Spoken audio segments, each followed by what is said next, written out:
Olá a todos e a todas. Aqui quem fala é Guilherme Massal, do Dever da Esperança. Olá, aqui é Débora Vanessa.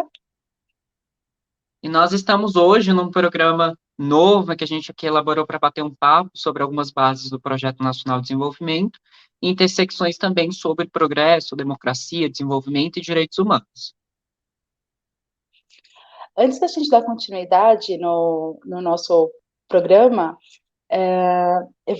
para quem não conhece a gente aqui do Dever da Esperança, para quem não conhece o Dever da Esperança, é um coletivo que apoia o Projeto Nacional de Desenvolvimento. Nós somos um grupo de esperançosos voluntários que apoiam o Projeto Nacional de Desenvolvimento e que promovem debates, conversas sobre o livro, sobre o projeto, sobre o país que nós somos e queremos ser. Muito bom. Débora, quem a gente recebe hoje? Hoje a gente recebe o jornalista Fausto Oliveira, e ele vai se apresentar aqui para a gente, trazendo o novo livro dele. É o autor do Estado e Desenvolvimento, Existe Solução para o Livre Mercado. E o ANCAP também. Ele vai se apresentar. Vou chamar o Fausto aqui. Boa tarde, Fausto. Seja bem-vindo, querido. Muito bom estar com Boa, você. boa tarde, tudo bem? Prazer, Guilherme, Débora, obrigado Boa por me tarde. convidarem, estou à disposição. Fausto, você como jornalista especializado em indústria e infraestrutura e desenvolvimentista, também idealizador do RIB, autor do ANCAP, e agora, mais recentemente, do Estado de Desenvolvimento. Existe solução fora do livre mercado. A gente gostaria que você falasse para a gente sobre o seu novo livro. Nós soubemos que recentemente você declarou voto no Ciro Gomes, então nós gostaríamos que você, para além de comentar sobre o seu livro, que apontasse os pontos de convergência entre o que você defende no seu livro, qual a ideia com a divulgação dele, qual foi o processo, qual a ideia em relação ao público e quais seriam os pontos de convergência entre o programa do Ciro, o projeto defendido pelo Ciro, e o que você defende. Muito bem. Bom, novamente obrigado pela oportunidade, pelo convite de eu falar aqui com vocês. Acredito que eu vou estar falando majoritariamente para eleitores do Ciro, mas espero que, na verdade, seja para além do eleitorado dele, que esse vídeo possa chegar em mais pessoas. Bom, eu sou, de fato, um jornalista, tenho 45 anos, né, fiz minha carreira, minha vida profissional toda no jornalismo, de economia. Sempre me levou muito a estudar a economia com seriedade, a ser comprometido, né, com o entendimento da economia.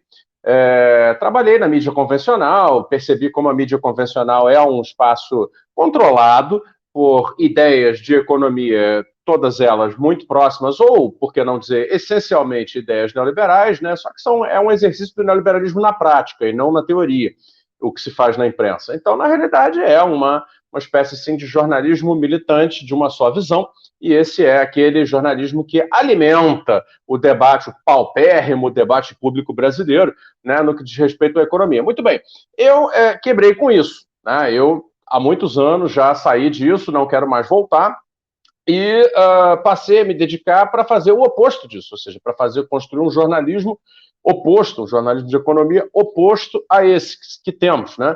E isso me levou, naturalmente, depois de anos, passando por aquilo que nós chamamos de jornalismo técnico-industrial, ou seja, que é essa parte de você falar mesmo de setores econômicos, né? Eu entrei muito dentro de alguns setores econômicos e vinha conhecê-los muito profundamente por dentro.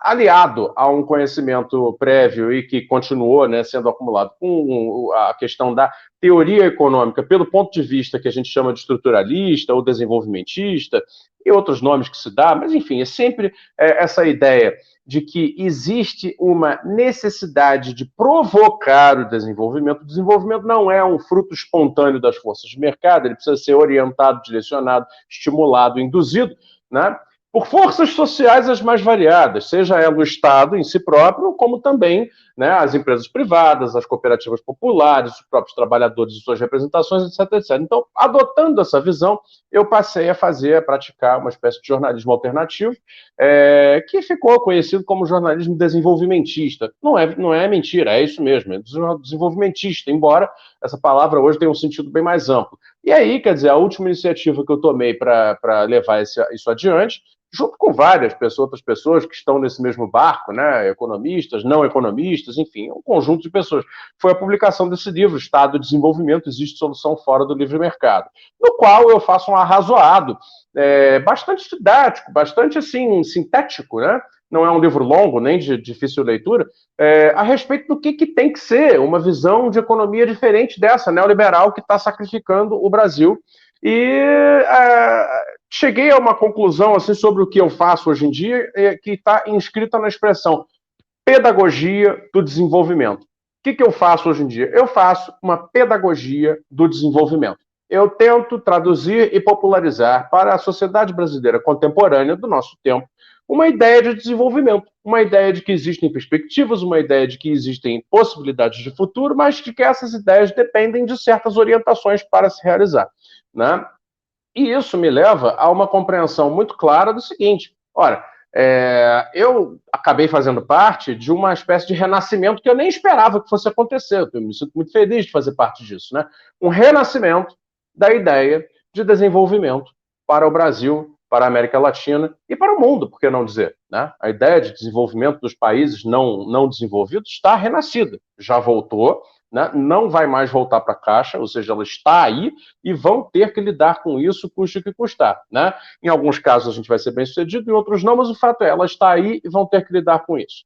E lógico, né? No Brasil, o renascimento dessa ideia ganhou uma força extra, né, graças, e aí por isso eu acho que sim, o Brasil deve isso à figura do Ciro Gomes, né, ganhou uma força extra graças à campanha, a corajosa campanha do Ciro Gomes de 2018, que ele tenta repetir agora em 2022, trazendo uma expressão que estava sumida, né, que é a expressão projeto nacional, né, e vinculando essa expressão projeto nacional à ideia marco, à ideia central de desenvolvimento. Então é a velha ideia de projeto nacional de desenvolvimento, né? Tem o projeto antinacional de destruição, né? que é o atual, e tem o projeto nacional de desenvolvimento, né? Então ele, evidentemente, o meu pequeno arrazoado, né, traduzido nesse livro, Estado de Desenvolvimento, está à venda nas melhores livrarias, está no Amazon também, esse pequeno arrazoado que eu faço, ele tem vastos e amplos pontos de contato com aquilo que o Ciro tenta colocar na sua proposta política. Evidentemente, o Ciro, por ser candidato político, por ser um político profissional, a obrigação dele é tratar, esmiuçar temas que eu não abordo, né, no meu livro e nas minhas intervenções, né? Eu, por exemplo, não me arriscaria, porque eu sou apenas uma pessoa, né, sozinha, eu não me arriscaria, por exemplo, a falar de temas que eu desconheço, ou conheço muito superficialmente, como, por exemplo, previdência pública, outro exemplo, orçamento, questão orçamentária, gestão, etc. São coisas que me fogem à minha área de conhecimento. Então, eu tento delimitar a minha contribuição a quê? Aquilo que eu entendo. Então, vamos lá, industrialização, neoindustrialização, as missões para o desenvolvimento, o que esse planejamento econômico significa para um país como o Brasil poder voltar a construir futuro, etc. Então, eu me atenho mais a isso. E o Ciro, naturalmente, por necessidades evidentes, de fato de ser um político de expressão nacional, ele amplia, né, e vai falar de mais e mais temas, além daqueles do que eu trato. Agora, evidentemente, tem uma superposição quase que total. Quer dizer, o Ciro tem a compreensão de que apenas uma economia complexa pode gerar empregos de qualidade em grande quantidade no longo prazo, né? Eu digo a mesma coisa. O Ciro diz claramente que para fazer isso é preciso tanto recuperar indústrias do passado quanto construir indústrias novas. Eu digo a mesma coisa. O Ciro diz que, bom, para se fazer isso de maneira organizada, planejada, com começo, meio e fim, etc., etc., é necessário pensar o quê? Em eixos produtivos. E os eixos produtivos que ele batiza no programa dele de complexos industriais. Então, ele define complexo industrial da defesa, complexo industrial da saúde, complexo industrial petróleo e petroquímico, complexo industrial do agronegócio. Ele pensa essas 4 vertentes principais e eu penso outras, né? Além dessas, eu penso outras no meu livro. Então, é até uma contribuição que talvez eu até me aprofunde mais do que ele. Mas o fato é que tem também uma convergência total. Por essas e outras, como você falou na abertura, eu declarei meu voto no Ciro Gomes, faço isso de maneira consciente porque sei, né, que na minha posição como jornalista de economia tenho, evidentemente, que manter uma certa distância em relação à adesão política, né? Porém, né, também tenho consciência de que, exatamente pela minha condição de jornalista, de comentarista de economia do Brasil, o jornalismo de economia do Brasil saiu da neutralidade, qualquer ideia possível de neutralidade, há muito tempo. Então, as pessoas que estão aí, os grandes jornalistas aí, nos grandes veículos, eles só não dizem vou votar em fulano para não ficar registrado que saiu da boca dele que vai votar no fulano. Mas todo mundo sabe em quem essa gente vota. Porque o jornalismo que eles praticam é absolutamente tendencioso, tem um lado.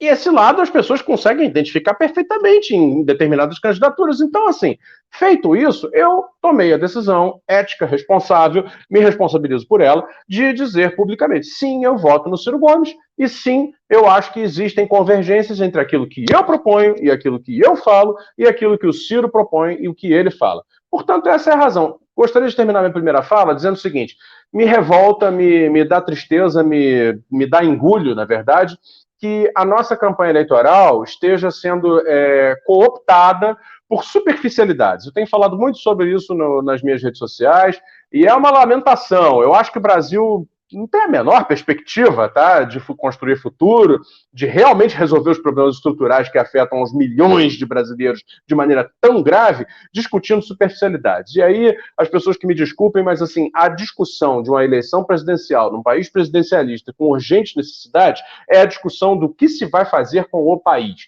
É a discussão de economia, mas não só. A economia com a sua vinculação à política, com a sua vinculação à sociedade, com a sua vinculação a planejar o futuro do país. Agora, se por amesquinhamento político, né, porque isso é um amesquinhamento, uma pequenez política, a gente vai setorizar, né, e classificar e tentar derrubar ou levantar pessoas em cima de superficialidades, aí, meus amigos, não importará quem ganhe, porque ganhe quem ganhar, o país estará comprometido com a sua própria derrota. E isso é péssimo.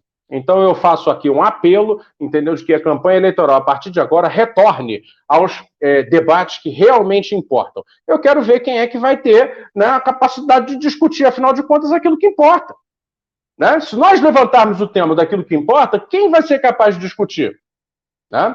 Eu garanto que eu sei discutir. E aí? Né? Vamos debater? Eu queria ver esse debate. Né? Queria ver, afinal de contas, isso acontecer. Então é esse o debate que está todo mundo pedindo. Né? É esse o debate que vai precisar ser feito para que a sociedade brasileira possa sair desse marasmo teórico, desse marasmo intelectual, desse marasmo político, né? Que agora está aí representado numa eleição que, desculpa, né? Está fadada a ser um perde-ganha entre duas derrotas. Né? Porque alguém vai sair vencedor dessa eleição, óbvio.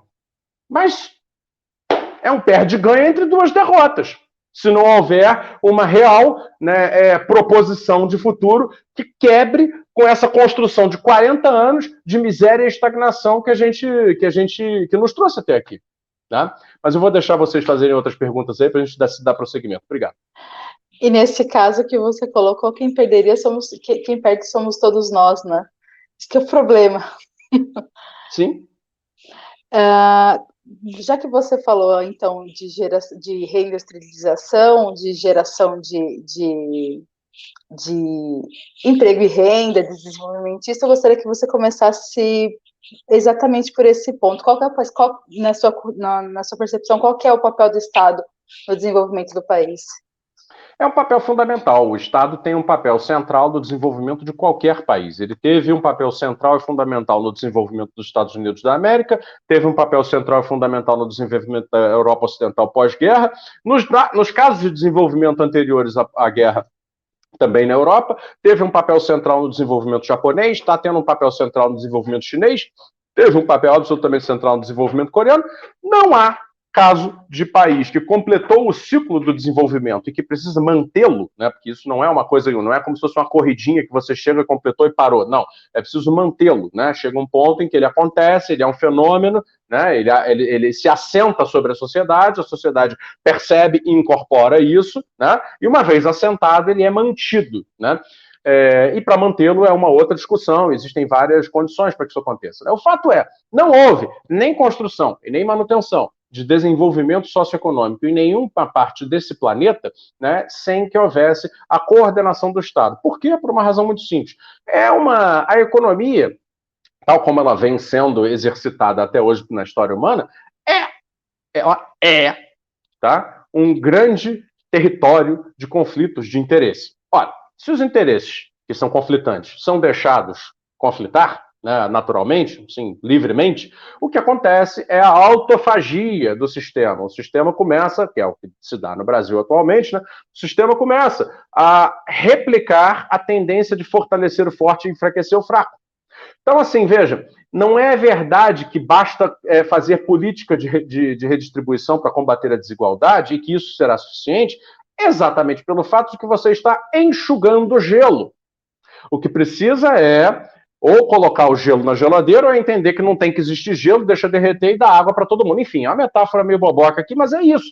Quer dizer, você não pode querer ter uma pedra de gelo embaixo do sol e enxugá-la achando que ela vai secar. Não vai.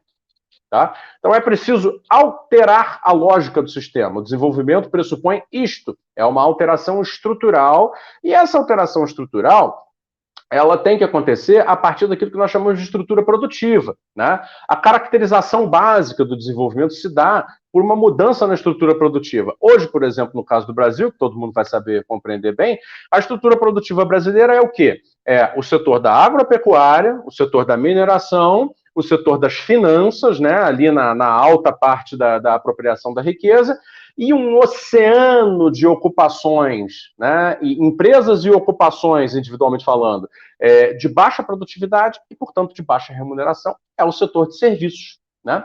E um resto, né, de um setor que tradicionalmente, né, existia no Brasil, está deixando de existir, que é produtivo no sentido da maior escala. Né? O que caracteriza a indústria? Indústria, né, não é simplesmente a fabricação de coisas. Indústria é qualquer sistema econômico produtivo, seja de bens, seja de serviços, seja de outras ideias que possam existir. Por exemplo, a engenharia de software é uma coisa que não é nem só bem nem só serviço. Então, o que é a engenharia de software? Na minha opinião, ela é indústria. Mas por que ela é indústria? Porque ela se caracteriza por algumas características próprias. Quais sejam elas? Ela tem economia de escala, ou seja, quanto mais se produz, menor o preço do produto, e isso permite maiores margens de lucro, né, durante um certo ciclo, e, portanto, crescimento acelerado. Ela também depende de divisão social do trabalho, ou seja, é uma atividade que é dividida por muitas especializações, né, e, portanto, tende a empregar, né, mais pessoas em mais profissões, em mais categorias, em mais níveis, e, portanto, tende a ser mais democratizante da renda. Né? Por outro lado, naturalmente, também por questões históricas, é um setor que emprega mais formalmente, então isso também é importante de se colocar. E uma terceira característica que é o seguinte: a indústria, nesse sentido amplo que eu defendo, é aquele segmento da economia, porque não é só um setor, é um segmento, é um fenômeno econômico, que se caracteriza por sinergias técnicas, tecnológicas e profissionais e empresariais e comerciais. Ou seja, não existe indústria isolada. Só existe indústria interconectada com outras indústrias, né? Seja ela uma indústria de alimentos, uma indústria de roupa, uma coisa básica como essa que nós ainda temos, sejam as indústrias contemporâneas que já não são categorizáveis, né, da maneira mais elementar como as antigas indústrias eram. Né?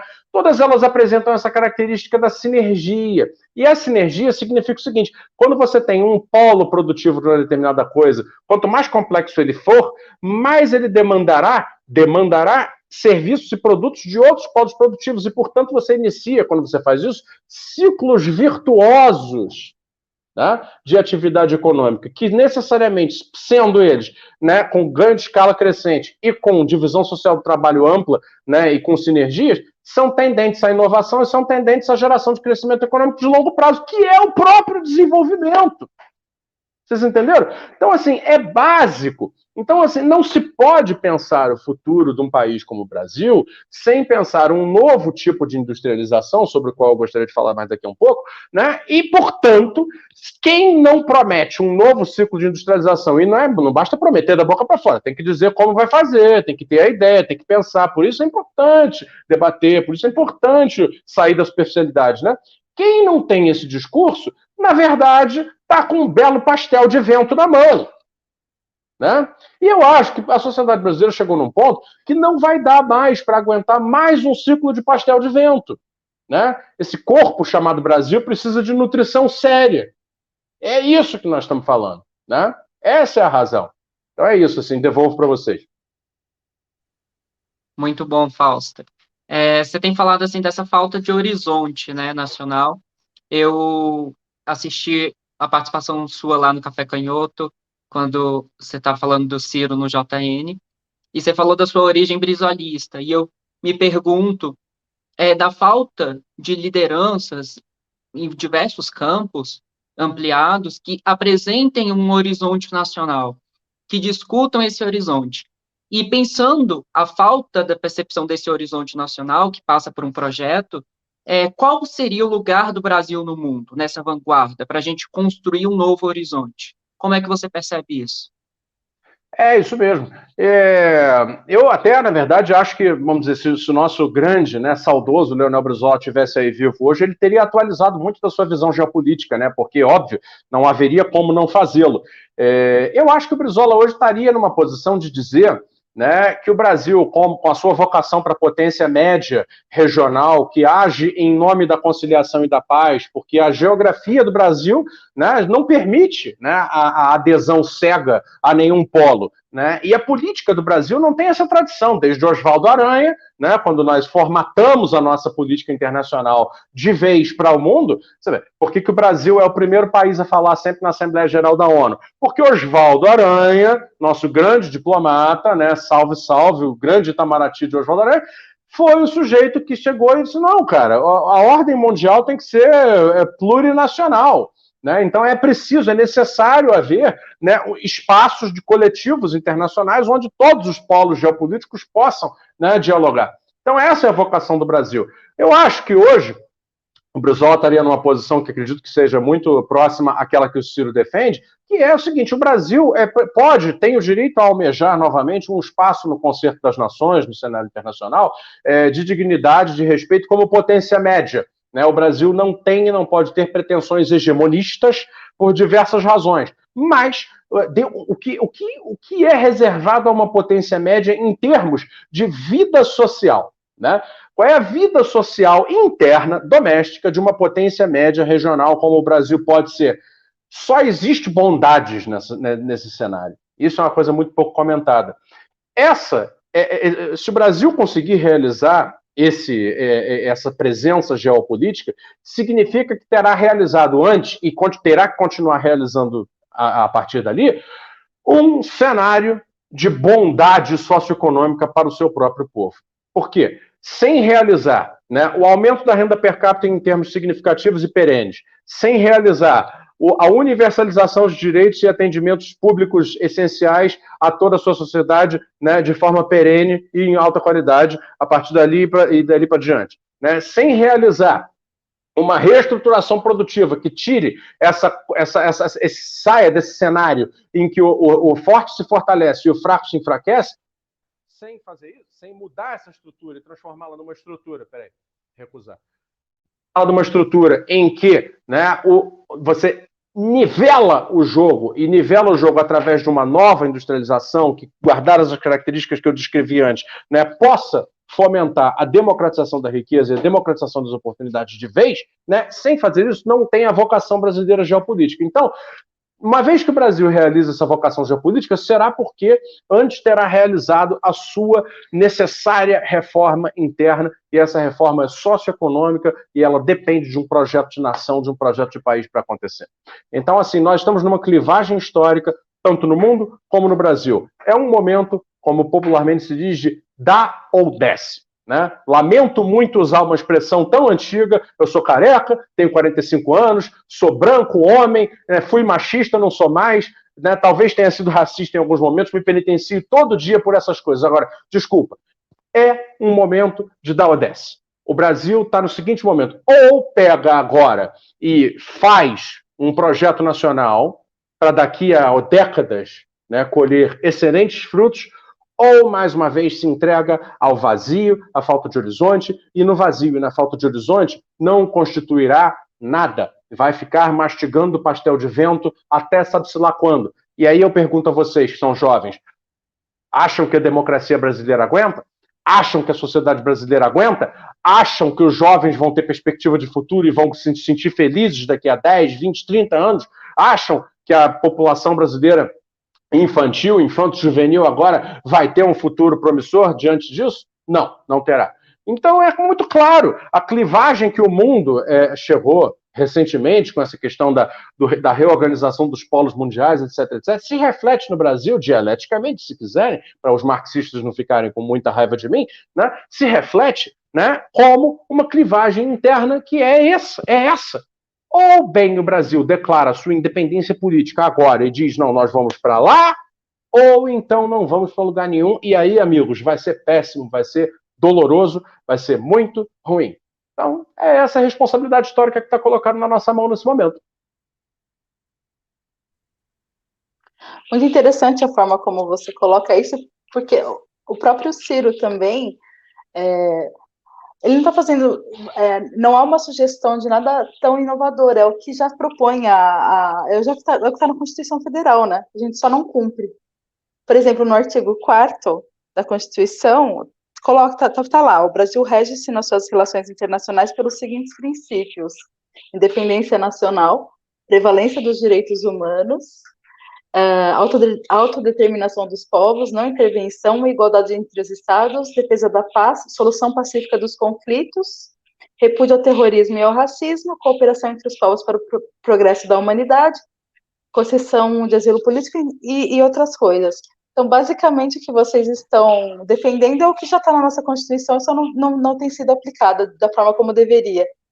Exato. A Constituição brasileira, ela, de uma maneira um pouco diluída, de uma maneira talvez um pouco tropicalizada, ela é uma carta social-democrata, né? A Constituição brasileira é social-democrata, né? Hoje ela é atacada por todos os lados, principalmente pelo próprio Congresso Nacional que a produziu, né? Já agora, claro, degenerado como ele é, mas ela é um documento, uma Constituição social-democrata. Quer dizer, o Brasil expressou isso, e veja, na época, em 1988, 87, 88, quando foi o trabalho da Constituinte, né, existia uma maioria de políticos muito conservadores, representantes de interesses, né, conservadores da sociedade brasileira, que ali foi que se cunhou esse termo centrão, que hoje é muito, né, tá na boca do povo, etc.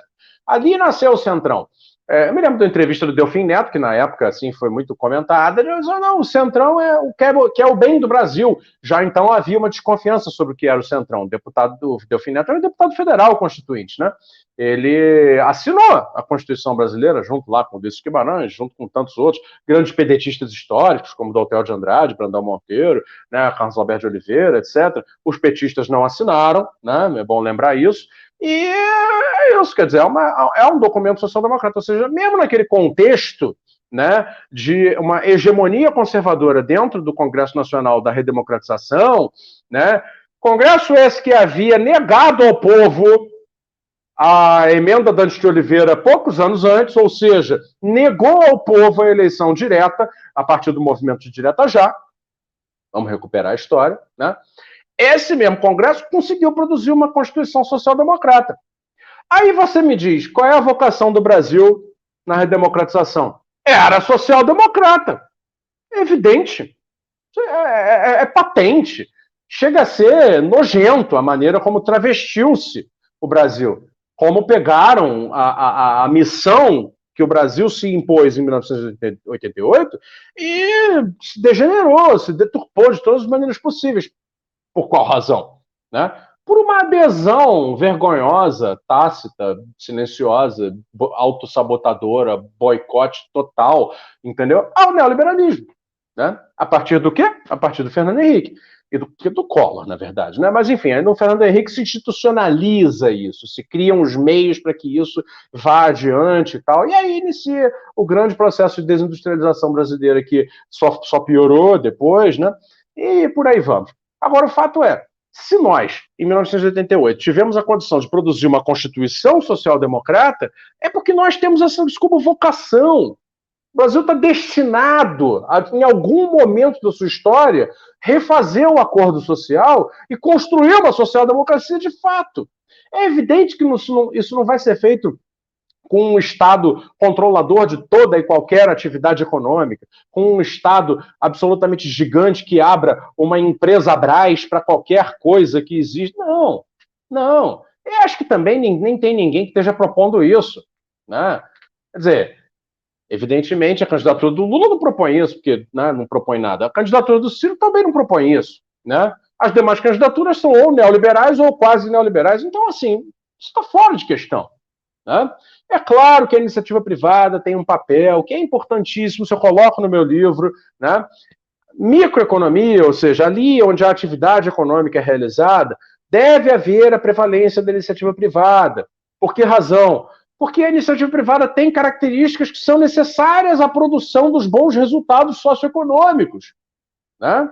Tem características necessárias, é importante que exista isso. Porém, ela não pode existir de maneira descontrolada, descoordenada. E quem é o único ente com legitimidade para controlar e coordenar a atividade empresarial privada de modo a que ela não fortaleça os fortes e enfraqueça os fracos? O Estado.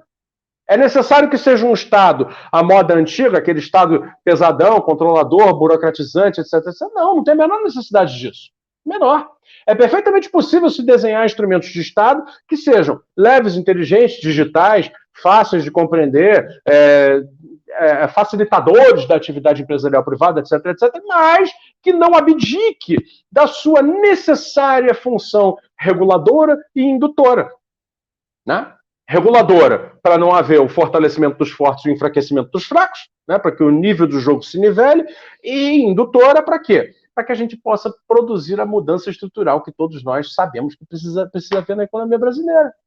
É simples. Senão, nós não vamos resgatar a sociedade da miséria. Isto é uma mentira. Isso é uma mentira dizer que vamos resgatar a sociedade da miséria enfiando um diploma universitário embaixo do braço de cada um. É uma mentira dizer que vamos resgatar a sociedade brasileira da miséria botando R$ 500 ou R$ 600 ou sei lá quantos reais no bolso de cada um todo mês. Isto é apenas paliativo, embora eu saiba que o Ciro Gomes fez agora uma proposta de R$ 1.000. É bom até que acaba com essa farra maluca também, a proposta dele, essa farra maluca de quem dá mais, né? Porque a política virou um quem dá mais. Isso é extremamente empobrecedor. Extremamente empobrecedor. Quem dá mais? Ai, mas eu tô dando 500. Não, eu tô dando 600. Não, eu tô dando 700. Vote em mim. Então, bicho, é deprimente. Então, o melhor logo é constitucionalizar esse negócio, como ele está propondo. Isso não. Então, a partir de agora é isso, entendeu? Ninguém mais vai morrer de fome, porque está na Constituição, tem que dar. Vai ter que dar, então está dado. Aí a gente vê depois, entendeu? O que se faz, né, com o eleitorado, com a pança cheia, entendeu? Agora vamos ver qual é a ideia que vocês querem para o Brasil. Vamos discutir, entendeu? Tem espaço para todo mundo nisso aí. Não é uma antidemocracia. Ao contrário, é uma social-democracia brasileira, né? E, no fundo, com outras palavras, né, com talvez um conteúdo ou outro um pouco diferente, é a missão histórica do chamado, né, trabalhismo brasileiro, né, que se constitui lá com Getúlio Vargas, com Jango, com Juscelino, né, e com tantos outros, assim, que, né, demoraria um tempão para contar todos os nomes, né, constitutivos do trabalhismo brasileiro. São só os melhores brasileiros da história. Basta dizer isso, né? E aí, quer dizer, é isso. É isso. Gui, você ia fazer alguma... Isso, fala. Eu tenho uma pergunta. Fausto, você está falando, assim, dessa questão que você vai para um jornalismo que pauta o desenvolvimentismo, e a gente sabe que a mídia hegemônica, ela embarga qualquer discussão sobre desenvolvimentismo, e quando fala, ainda coloca uma poeira, como se isso fosse uma coisa antiga, dessas mentes brilhantes que você acabou de citar, Getúlio, JK, Jango, Brizola. E eu me pergunto como é que a gente consegue tornar a noção de um projeto nacional, a noção de uma indústria forte, potente, de um Brasil soberano, mais palatável, mais no cotidiano das pessoas. Eu vejo muito isso na retórica do Ciro, dele tentar democratizar esse diálogo, e ainda a gente pensar num recorte que é muito importante, nas maiorias minorizadas, as mulheres, pretos, indígenas, LGBTIs, como é que a gente consegue inserir essas populações também nesse itinerário de discussão e de relevância? Porque hoje, muitas dessas populações estão cooptadas a um social-liberalismo, a pautas sociais liberais importadas, ditas identitárias e não respondem às demandas reais às quais essas populações precisam, e o nosso povo começa a apoiar essas políticas de um empreendedorismo, uma economia baseada no bolo do pote, que são outras coisas que a gente tem percebido por aí. Como é que você percebe essas coisas? Excelente pergunta, obrigado. Pode complementar. Só pegando uma carona na pergunta do Gui, já emendar a questão da reindustrialização seria em quais moldes? Só aproveitando já. São 2 pontos, então, separados. Eu vou primeiro pegar o do Gui, que eu considero bastante importante. Vamos lá, Gui. É exatamente pela necessidade de popularizar e traduzir esse ideário, né, que eu cunhei o termo pedagogia do desenvolvimento. Isso foi uma ideia que eu tive, vou assumir aqui a autoria, tá? E que pegou, né? Foi uma marca que pegou. Hoje tem outras pessoas usando, né? Pedagogia do desenvolvimento. É necessário ensinar isso às novas gerações. É simples, né? Só que uma coisa que escapa um pouco à compreensão de algumas pessoas é de que as pedagogias precisam ser atualizadas, né? Porque não existe conhecimento que seja fixo. Simplesmente não existe, né? O mundo muda, os conhecimentos mudam, as pedagogias têm que mudar junto, né? Então, assim, eu não tenho o menor problema de compreender que o mundo passou por alterações culturais profundas, e muitas delas muito positivas, né, nas últimas várias décadas. A ascensão dessas questões, né, que o pessoal gosta de usar essa palavra que eu nem gosto de usar, esse adjetivo que inventaram, né, ligado à palavra identidade, eu não vou usar aqui, não. Essas questões que eu chamo, na verdade, pelo menos eu acho que são questões políticas ligadas a direitos civis, tá? Para mim, são lutas civis. Assim como lá nos Estados Unidos, tudo isso lá nos anos 60, o Dr. Martin Luther King chamava civil rights, né? Direitos civis. Se você pegar, assim, na teoria do direito, etc., é o quê? É um grande renascimento das lutas por direitos civis. Não tem problema nenhum nisso. Uma grande reforma do Código Civil brasileiro é necessária, está na cara, né? Então, assim, eu acho perfeitamente possível reconhecer isso, né? Aplaudir isso, criticar isso também, por que não? Porque também não venha querer dizer que não existe nada que seja incriticável, por princípio, né? Então também tem isso. E agora, vamos lá. Como é que integra esses pontos, né, às nossas discussões? Bom, vamos lá. É o seguinte. Perceba que existe um movimento de fragmentação muito grave acontecendo, né? O sujeito chega, né? Eu falo isso até com certo conhecimento de causa, porque minha mulher me ensinou muito a esse respeito, né? Com ela eu fiz toda uma enorme pesquisa, fiz documentários, ela me botou para ler coisas e tal a respeito do feminismo, aí depois do feminismo negro, aí depois da questão negra não feminista, enfim. Então eu tenho assim, uma certa leitura a respeito. Mas percebo também o seguinte, que o movimento, quer dizer, quando eu falo movimento, não é um movimento social, assim, o movimento teórico dessas tendências foi no sentido da fragmentação. As próprias feministas lá nos Estados Unidos, né, se percebiam como unitárias, né, lá nos primeiros protestos de queimar o sutiã, não sei o que, e de repente, numa determinada assembleia que elas estavam promovendo, não sei lá onde, isso ainda nos anos 60, 70, por aí, elas tomaram na cara um protesto de uma cisão que aconteceu dentro do movimento só pelas negras, né, dizendo o seu feminismo não é o nosso feminismo, porque no nosso feminismo, né, porque o feminismo de vocês, mulheres brancas, não atende às nossas problemáticas de mulheres pretas. Então já era uma divisão dentro do feminismo. Isso é uma coisa que acontece com as correntes políticas em geral, é normal, né? Porém, a caracterização cultural por identidades, né, dessas tendências de lutas civis levou a uma fragmentação contínua. Então, você tem, por isso, essa questão da sopa de letrinhas, né? Quando eu era moleque e isso começou a ser trazido para o Brasil, o nome que se dava era GLS. Era gay, lésbica e simpatizante. Olha só como era anterior, né? Era muito mais agregado e dali para diante desagregou. Então, de gays, lésbicas e simpatizantes passou a ser LGB, né? Lésbicas, bissexuais, lésbicas, gays e bissexuais. Depois passou para lésbicas, gays, bissexuais e transexuais, a LGBT. Depois inventaram outra, descobriu-se que havia novas segmentações sociais e culturais dentro dessas identidades e, portanto, havia lutas civis, né, mais fragmentadas acontecendo dentro desse universo. Então a coisa vai no sentido, né, ela inercialmente vai no sentido de uma fragmentação.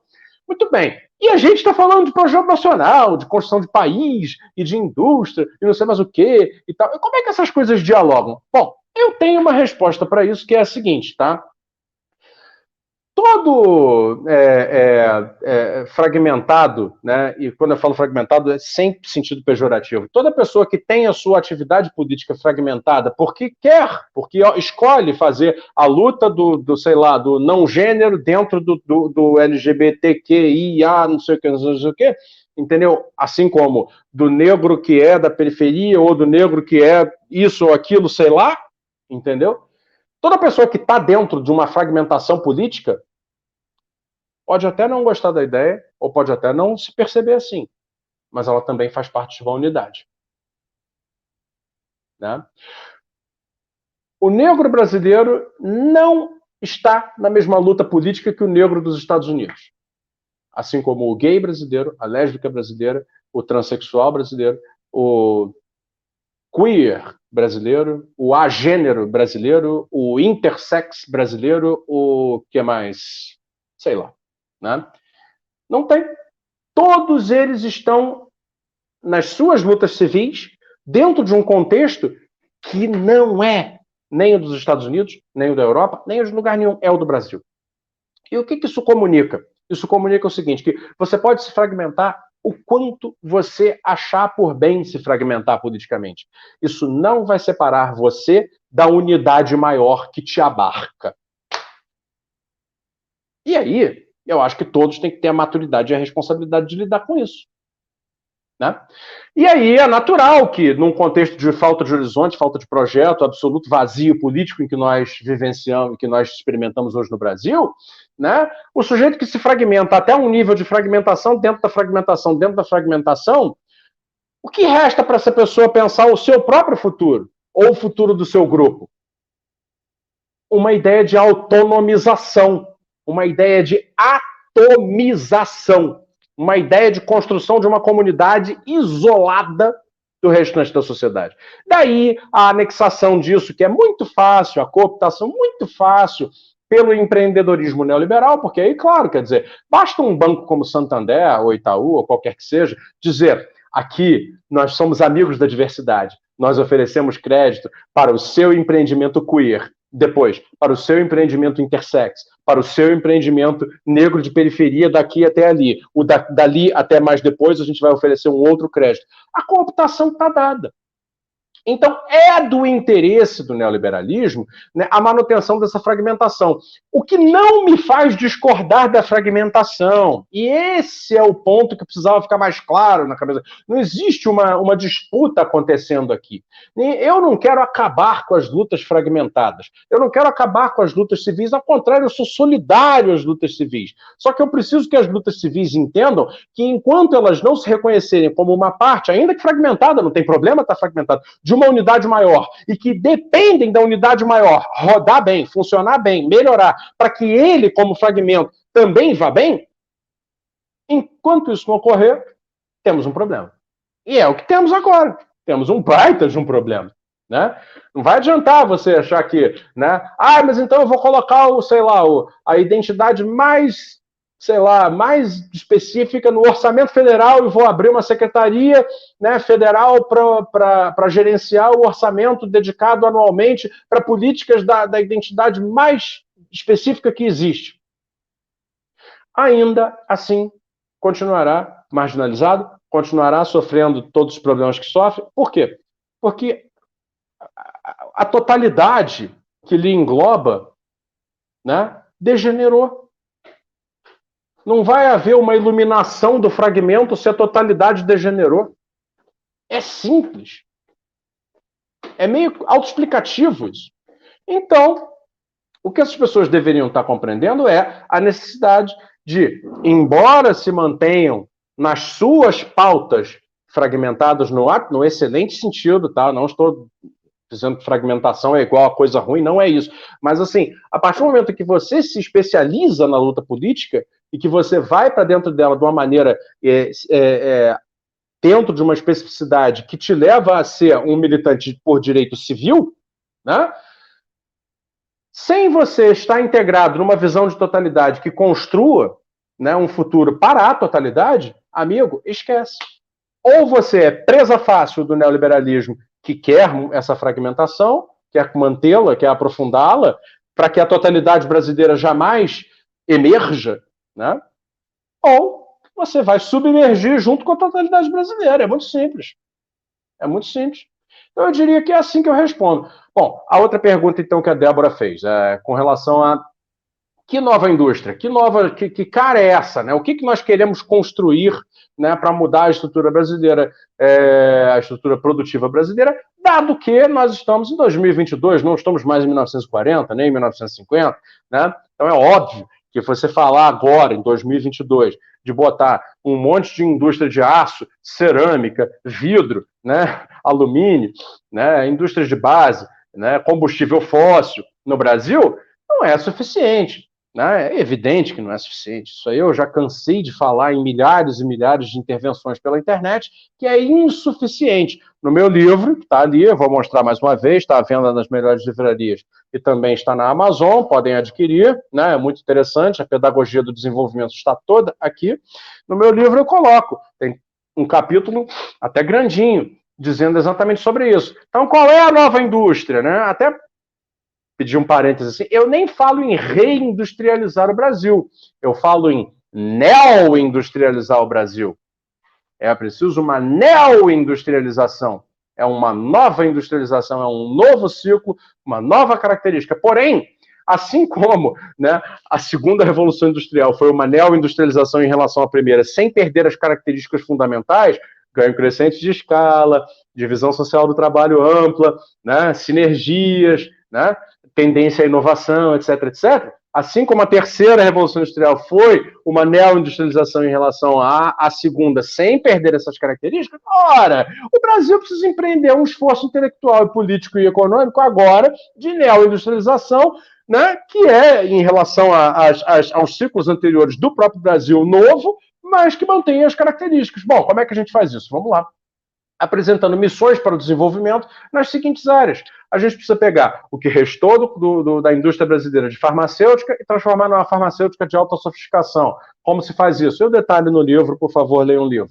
A gente precisa pegar o complexo aeroespacial de São José dos Campos e transformar numa potente indústria, no sentido de uma rede produtiva complexa de aeroespacial, que envolve produção de bens, envolve produção de serviços, envolve uma porção de outras coisas. Por exemplo, a academia, a engenharia, envolve inovação e ciência. Não é só a produção no sentido fordista da coisa. Aliás, o fordismo já nem participa mais desses nossos planos, porque o fordismo acabou, pessoal. Então, a gente não está advogando um retorno ao fordismo. A gente está advogando novas indústrias. Essas novas indústrias são flexíveis, né? São leves, são interconectadas, etc., etc.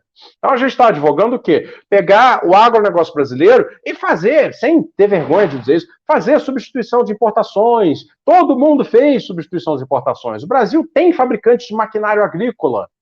Sabiam disso? O Brasil tem fabricantes de maquinário agrícola. Agora, por que nós usamos 90, sei lá quantos % da nossa agricultura, utiliza maquinário agrícola, todo ele, ou feito fora do Brasil, ou feito no Brasil por marcas internacionais, levando lucros para fora, patente para fora, etc., etc. Né? Não é uma vergonha? Né? É uma vergonha. É uma vergonha. É uma depressão. O Brasil perde a maior fatia de geração de valor, né, do agronegócio e fica com a menor fatia de geração de valor. E depois vão para a televisão dizer que eles sustentam o país. Durma-se com um barulho desse. Né? Sustentam o país, assim, na tabela ali das contas nacionais, porque a partir do momento que você começar a colocar na balança o quanto que vai de royalties para máquinas e equipamentos agrícolas, química agrícola, farmacêutica agrícola, porque é a farmacêutica veterinária, não vamos nos esquecer disso, da agropecuária, de gado, bovino, suíno, granja, caprinos, etc., ovos, etc., etc. Então tem uma veterinária enorme envolvida nisso aí, com uma enorme quantidade de produtos sofisticados envolvidos, né? Vamos lá, vamos pegar mais, né? A química inorgânica, né? Fertilizante, etc, né? Insumos, como é que chama aquilo? Adubo químico, né? E tal. Então, isto, tá? Toda essa substituição de importações precisa ser feita na cadeia produtiva do agronegócio, que é aquilo que está lá no PND do Ciro, sem tirar nem pôr, não estou falando de uma novidade, né? Pegar toda essa engenharia brasileira que está dispersa e colocar para pensar a Amazônia. Nós temos que resgatar, salvar a Amazônia da destruição. Como é que você vai salvar a Amazônia da destruição sem criar para aqueles cidadãos que estão lá, que são milhões de irmãos brasileiros, vivendo na maioria deles, no caso, na pobreza, entendeu? E sem oferecer para eles ocupação econômica alternativa que lhes garanta vida digna para eles, para os filhos e para os netos. Me diga lá, não vai. Né? Sem oferecer alternativas econômicas para eles, para os filhos e para os netos, o que vai acontecer, meus amigos, é simplesmente o seguinte: a Amazônia continuará sendo destruída. E qual é a alternativa econômica? É aquilo que eu chamo de uma bioindustrialização da Amazônia, mas também vale para o Cerrado, para o Pantanal, para o semiárido, etc. Eu estou propondo derrubar floresta, eu estou propondo cortar árvore, eu estou propondo transformar tronco de árvore em móveis para exportação? Não. Não.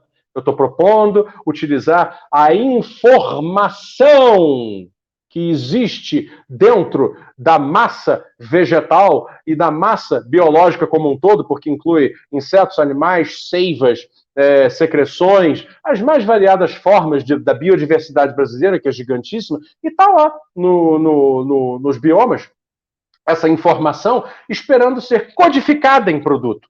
Né? A transformação da coisa em produto não depende de derrubada de nada, ao contrário. Quanto mais sofisticado o produto for no final do ciclo produtivo, é porque menos ele derrubou, menos ele usou a massa vegetal, menos ele usou a massa da biodiversidade. Ele usou o quê? O DNA, ele usou a seiva, ele usou a molécula, ele usou a biomimese, né, da estruturação biológica. Ele usou, enfim, a informação guardada naquilo que o meu amigo André Roncalha chama de a grande biblioteca natural do Brasil, que é a Amazônia. Então são essas coisas, né? Para não falar de outras que nós temos aí bolinhas quicando, né, para poder explorar naturalmente a industrialização ajusante, ou seja, né, para além do base, você tem o amontante é para trás da cadeia produtiva, e o ajusante é para frente. Então, industrializar para frente a mineração. Né? A mineração brasileira pega, transforma o ferro em pelota de ferro e exporta. Né? Então tem que fazer coisas mais sofisticadas com isso. Mesma coisa mais ainda com os minérios mais nobres, por exemplo, grafite. O Brasil é minerador de grafite. Transforma em grafeno na academia, mas não faz com grafeno produtos industriais de alta sofisticação como deveria estar fazendo. Então, tantas coisas que há para se fazer no Brasil, são muitas. Né? Para não falar da integração com a transição da indústria automobilística para o elétrico, que nós temos aí grandes fabricantes, tanto brasileiros quanto multinacionais instalados na área de equipamentos elétricos, que podem dar uma excelente contribuição, se forem colocados dentro de um cluster produtivo, né, junto com os nossos fabricantes de chassis e autopeças, né, para transformar o Brasil naquilo que eu chamo de um país sistemista, né, para oferecer para a indústria automotiva sistemas fechados de veiculação elétrica. Então, assim, a BYD chinesa, a Volkswagen, a Volvo, sei lá mais quem, quer fazer os seus elétricos, aqui no Brasil podem encontrar chassi com motorização, com hidráulica e cabeamento elétrico e direção, já tudo pronto, feito por empresas nacionais. Aí você vê, o Brasil precisa ter uma nova Volkswagen elétrica? Nem precisa. Né? Bastava que levasse essa missão adiante. Então são essas coisas. Né? Agora, nada disso vai acontecer se nós não tivermos projetos de país em execução. Não é um projeto só, é uma quantidade enorme de projetos. Então, é preciso que isso aconteça, é preciso que seja mobilizado. Hoje, no Brasil, infelizmente, nós só temos uma pessoa pregando igual o São João no deserto, entendeu?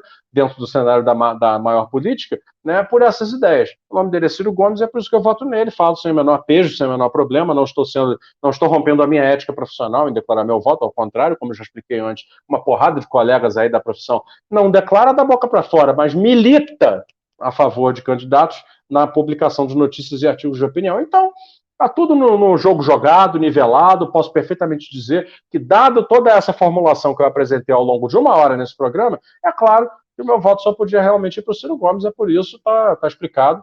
Não tem o menor problema de dizer isso quantas vezes for necessário.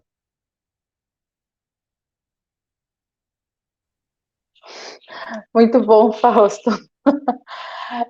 Só 2 pontos. Uma coisa que você falou com relação à Amazônia, é legal também a considerar o uso dos saberes dos povos indígenas, né? Que tem muita riqueza ali. E eu achei excepcional, achei muito legal o seu exemplo da, dos, da questão da unidade e dos setores, das pautas divididas em setores. Costumo usar esse exemplo, não da forma como você usou, considerando assim, que nós somos indivíduos, mas nós fazemos parte de uma coletividade. E para uma coletividade ser forte, ela precisa de indivíduos fortes. Mas são 2 aspectos que coexistem, né? Uma coisa não exclui a outra. Então, a gente precisa lembrar esses dois aspectos sempre, assim, tem que andar lado a lado, um com o outro. Achei muito legal o seu exemplo. Muito obrigada. Gui? Não, também quero agradecer, pedir, a gente já está aqui 1 hora, passou tão rápido. Eu acho, Fausto, a gente vai ter que fazer vários programas. Eu queria abrir a oportunidade para você falar as suas falas finais, e pensando assim, refletindo, né, reforçando essa importância de um projeto nacional para a gente conseguir reconduzir um horizonte nacional, que eu acho que isso é o que está faltando, né? Hoje a gente está vivenciando a carestia, independente de onde as pessoas estejam, está todo mundo percebendo isso no cotidiano, e não adianta a gente ter medidas paliativas, dizer que vai descer um Éden de picanha e cerveja, ou que o outro diz que vai armar a população para se defender. A gente precisa de um projeto para a gente dar um rumo para essas futuras gerações e as que estão agora. Aí eu queria que você pudesse falar um pouco sobre isso também. Legal. Obrigado, agradecer a vocês aí pela oportunidade, me coloco à disposição para futuras entrevistas também, não tem nenhum problema. Minha intenção é contribuir com uma qualificação do debate brasileiro, né? O debate brasileiro ficou muito pobre, assim, realmente raso demais, está apegado em superficialidade. Até pessoas que, não vou citar nomes naturalmente, até pessoas que conseguiriam fazer o debate profundo, estão se negando a isso, estão fazendo o debate superficial, então é uma pena. Eu acho o seguinte, ô Guilherme e Débora, existe um centro nisso tudo que é o seguinte, não vai dar para pôr nada disso que a gente falou aqui ao longo dessa hora em execução sem entender a questão nacional, tá? A questão nacional, ela é fundamental, ela é central, entendeu? O Brasil está fadado a se ver com a sua questão nacional por um fato histórico e geopolítico, né? Que é o seguinte, quer dizer, a nossa condição de país grande demais, né, na periferia do mundo, né? E isso é um pouco, se reflete um pouco nessa patologia, nessa doença mental de tantos brasileiros que têm uma melhor condição econômica, de fugir do Brasil. Quando podem, fogem morando em outros países, quando não podem, ficam no Brasil, mas tendo nojinho do Brasil, detestando o Brasil, achando o Brasil uma merda, etc. Então, assim, é óbvio, né, é meio evidente que a questão nacional é a nossa questão central. Isso não significa que nós precisamos sair por aí de verde e amarelo igual o velho da Havan, ou sair cantando o hino nacional todo dia de manhã. Gente, eu estou há 1 hora falando contra a superficialidade, né? Não esperem que eu, a essa altura do campeonato, vá falar de questão nacional, né, nesse nível, né? Não estou advogando patriotada, não estou advogando torcer pelo Brasil na Copa. Sinceramente, assim, isso é de uma desqualificação, de uma superficialidade grotesca. Quem faz isso fica grotesco. Né? Quem acusa, né, os novos nacionalistas, os desenvolvimentistas, etc., disso é grotesco e fica grotesco, é feio. É uma coisa desqualificadora e a pessoa que desqualifica os outros dessa maneira, ela está se desqualificando. Né? Então, eu acho primeiramente isso. Segundo, as condições impõem, né, o reconhecimento da questão nacional como centro. E o que é esse centro e o que é essa questão nacional? Ora, é simplesmente reconhecer o evidente fato de que o Brasil não controla o próprio destino. Né? Poderia ficar mais 1 hora dando exemplo atrás de exemplo, atrás de exemplo, atrás de exemplo de como e por que o Brasil não controla o próprio destino. Isso é uma coisa que está evidente, está patente. e o Brasil precisa, então, retomar o controle sobre o próprio destino. Isso só se faz com uma coragem política e uma unidade política muito grande. Não se faz espontaneamente, não se faz raspando pelas beiradas o problema. Né? A questão de soberania é uma questão muito séria, não se resolve sem um ato político de muita bravura, de muita força. E aí, veja, o grande centro do problema é, né, entender que é necessário essa disposição para comprar uma briga que é histórica. Tá? Então, assim, tem que saber, quem quiser compreender isso e brigar jogar o jogo que realmente tem que ser jogado, que sabe, o negócio é feio, o negócio é difícil, entendeu? E não dá para ficar nesses graus médios da questão. Tem que entrar no centro da questão. Tá? Então é isso que eu queria concluir dizendo, entendeu? Não vai haver projeto de país que não tenha questão nacional no centro. Tá? Reconhecer isso é reconhecer que o Brasil precisa retomar o controle do seu próprio destino. Para retomar o controle do seu próprio destino, precisa mudar essa orientação econômica que nós temos hoje. Tá? É aí que vai se começar a construir futuro para todos, até para aquele que está mais, né, fragmentado, isolado na sua luta particular, particularíssima, etc, etc. Né? Sem isso, amigos, no máximo nós vamos ter mesmo mais um ciclo curto, né, de benesses espalhadas, dispersas aqui e ali, etc, né, e que naturalmente vão se diluir, vão se transformar em nada, né, num outro ciclo mais adiante, porque, claro, né, a elite brasileira não gosta também da distribuição de benesses, faz tudo para acabar com ela. A questão é que um processo de distribuição de benesses é frágil, essencialmente. Né? A história recente ensina isso. Então, eu queria completar dessa maneira e dizer que, bom, tá aí, estou à disposição para comentar, fazer a pedagogia do desenvolvimento, o quanto mais for necessário, em nome do nosso país. Obrigado. O Fausto acabou de dar a definição de voo de galinha para gente. Ele acabou de explicitar esse conceito. Muito obrigada, Fausto. A gente que agradece a sua presença e se disponibilizar o seu tempo para falar aqui com a gente um pouquinho. Muito obrigada. Obrigadão, Obrigado, Fausto. até a próxima. É uma alegria imensa. A gente, só antes de finalizar, onde é que as pessoas conseguem achar suas redes e os projetos que você participa e organiza? Eu tenho usado mais o Twitter, né? A minha arroba é Fausto, _OLI, né? De Oliveira, então é @Fausto, _OLI. É o que eu tenho usado mais, eu tenho tido muito pouco tempo para usar redes sociais, então é mais ali que eu tenho feito intervenções. E deixar a recomendação do livro, né? O Estado do Desenvolvimento aqui, recém-lançado, está aqui. Né? Você pode encontrar em algumas livrarias, no site de algumas livrarias, como a Martins Fontes, e também na Amazon. Né? Então vamos levar adiante a pedagogia do desenvolvimento. Obrigado, pessoal. Até a próxima. Obrigadão. Até. Tchau, pessoal. Não deixem de seguir as redes Fausto. É isso. Tchau, tchau. Até a próxima. Tchau, tchau.